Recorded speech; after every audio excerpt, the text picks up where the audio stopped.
প্রিয় শিক্ষার্থী বন্ধুরা, আসসালামু আলাইকুম ওয়া রাহমাতুল্লাহি ওয়া বারাকাতুহু। আশা করি তোমরা যে যেখানে আছো ভালো আছো, মনোযোগ দিয়ে পড়াশোনা করছো। ইংলিশ অ্যাডভাইস পরিবারের পক্ষ থেকে আরেকটি নতুন ক্লাসে সবাইকে স্বাগত। শিক্ষার্থী বন্ধুরা, আজকের ক্লাসটি অত্যন্ত গুরুত্বপূর্ণ আমাদের সকল শ্রেণীর শিক্ষার্থীদের জন্য, বিশেষ করে অনার্স, ফাজিল, 7 কলেজ, ডিগ্রি, এসএসসি, এইচএসসি সকল শিক্ষার্থীদের বন্ধুদের জন্য। কারণ আমরা লাস্ট ক্লাসে আলোচনা করেছিলাম কিছু important rules, important question related right form of verbs. আজকেও আমরা আরও 10টি নতুন প্রশ্ন নিয়ে আলোচনা করব, যেগুলো বিভিন্ন সালের অনার্স, ডিগ্রি এবং ফাজিল 7 কলেজে এসে গেছে। শিক্ষার্থী বন্ধুরা, যারা জব এক্সামের জন্য প্রস্তুতি নিচ্ছ তাদের জন্য এই প্রশ্নগুলো খুবই ইম্পর্টেন্ট। কারণ গতকালকে যে পরীক্ষাটি অনুষ্ঠিত হয়েছে সেই পরীক্ষাতেও এরকম একটা প্রশ্ন আমরা দেখেছি। সে প্রশ্নগুলো একবার দেখে নেই। The captain along with his soldiers feel tired. So the captain along with, শিক্ষার্থী বন্ধুরা, যখন আমরা দেখি উইথ, অ্যালং উইথ, আমরা সাধারণত আমরা ভার্ব ব্যবহার করি সাবজেক্টের সাথে। যেমন এখানে আছে সোলজার্স, প্লুরাল, সুতরাং আমরা এখানে ফেল আছে। সো ভার্বটি কোনটা হবে? The captain along with his soldiers, subject হচ্ছে মূলত ক্যাপ্টেন, এ সোলজার্সটি নয়, সুতরাং এখানে ক্যাপ্টেন সিঙ্গুলার, সুতরাং দ্য ক্যাপ্টেন ফিলস, এখানে ভার্বের সাথে এস বা ইএস যুক্ত হবে। Number 2, he often make mistakes. He often make mistakes. শিক্ষার্থী বন্ধুরা, যখন কোনো বাক্যে অফেন থাকে, অর্থাৎ ডেইলি, রেগুলারলি, নিয়মিত যে কাজগুলো ঘটে সেগুলোর ক্ষেত্রে প্রেজেন্ট সিম্পল টেন্স ব্যবহার করতে হয়, সুতরাং মেক্স। কারেক্ট আনসার হচ্ছে হি অফেন মেক্স মিস্টেক্স।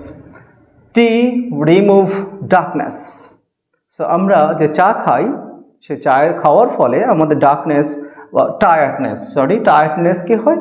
আমাদের দূর হয়ে যায়। সো টি রিমুভ, এখানেও একই অবস্থা, present simple tense, removes. T removes tiredness. If I had a computer I type a letter.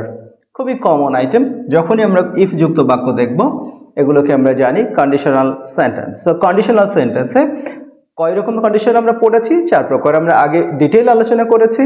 First condition, second condition, third condition, zero condition. যদি কোনো বাক্যে ভার্বের পাস্ট ফর্ম থাকে, if I had a computer, যদি আমার একটা computer থাকতো, তাহলে এটি কোন ফর্মে আছে? সেকেন্ড কন্ডিশন, সুতরাং I would type a letter. Number 5, Arabian Nights be my favourite book. So Arabian Nights, এখানে এস যুক্ত হয়েছে বাক্যের ভার্বের নাউনের সাথে, সাবজেক্টের সাথে, বাট সাবজেক্টটা হচ্ছে অ্যারাবিয়ান নাইটস, পুরো আরব্য রজনী, এই যে সিরিজটা। So Arabian Nights is my favourite book, এটি কিন্তু একটি বইয়ের নাম। Number 6, the poor be born to suffer. শিক্ষার্থী বন্ধুরা, আবারও এখানে বি ভার্ব আছে, কিন্তু এই যে পুয়ার, এটি হচ্ছে adjective. Poor, rich, brave, coward, এই অ্যাডজেক্টিভগুলোর সাথে যখনই দি যুক্ত থাকে, দ্য পুয়ার, সেক্ষেত্রে পুরো জাতিকে বোঝায়, সুতরাং এখানে ভার্বটি হচ্ছে are. The poor are born to suffer. Okay, আমি আবারও রিপিট করছি, যখনই কোনো অ্যাডজেক্টিভ থাকবে তার আগে আর্টিকেল দি থাকবে। সো দ্য পুয়ার বলতে পুরো গরিব জাতিকে বোঝাচ্ছে, দ্য রিচ পুরো ধনী জাতিকে বোঝাচ্ছে, দ্য কাওয়ার্ড পুরো ভীতু সম্প্রদায়কে বোঝাচ্ছে। সো পুরো জাতিকে বোঝাচ্ছে, সুতরাং এখানে ভার্বটি হবে are. They play in the field for 2 hours। So 2 hours, 2 ঘন্টা ধরে তারা মাঠে খেলছে।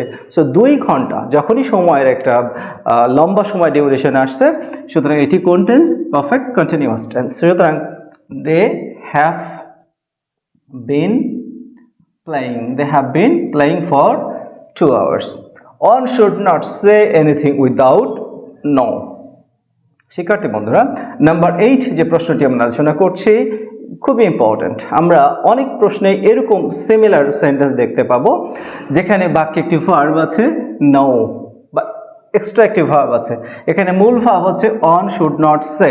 শুড নট হচ্ছে মোডাল অক্সিলারি ভার্ব এবং সেটা হচ্ছে মূল ভার্ব। সো এই যে মোডাল অক্সিলারি এবং মূল ভার্ব দুটি, এখানে একটি ভার্ব আছে ফাইনাইট ভার্ব।